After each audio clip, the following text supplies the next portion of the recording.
With this proof, I want to show that cotangent theta plus tangent theta all times sine theta is equal to secant theta.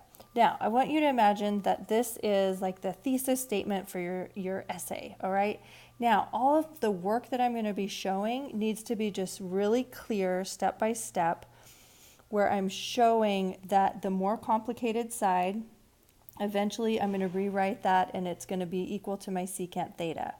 Okay, so the work involved is like that you're writing these little math sentences. That's like writing an essay, and you want each of your sentences in math to be very clear and not have too many jumps in logic. Okay, so here we go. Cotangent and tangent. I'm going to rewrite those in terms of sine and cosine. Cotangent is the same thing as cosine over sine.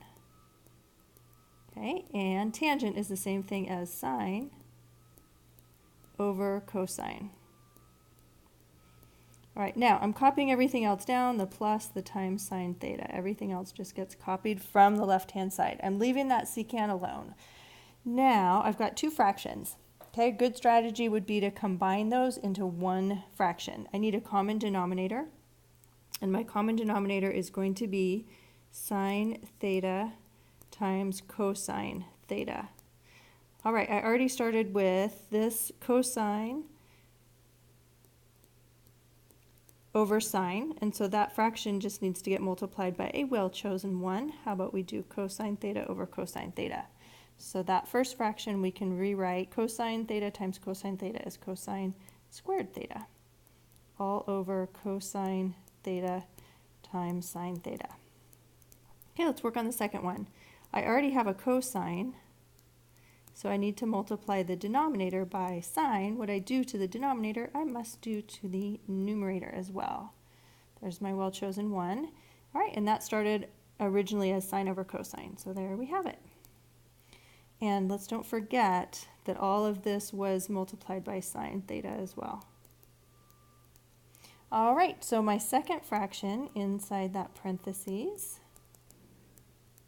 is sine times sine, that is sine squared, all over cosine theta, sine theta. All right, combining those, I would have cosine squared plus sine squared in the numerator.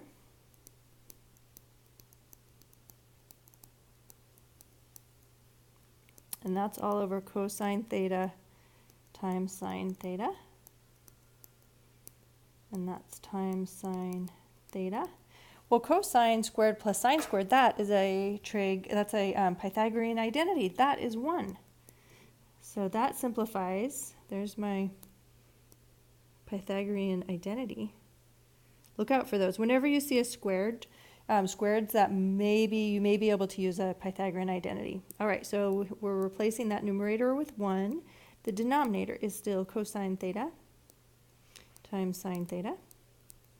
Okay, and that's being multiplied times sine theta, and I'm going to rewrite that as sine theta over 1, and then you'll notice my sines cancel, and I'm left with 1 over cosine, which is, drum roll, secant theta, which is what I wanted to prove.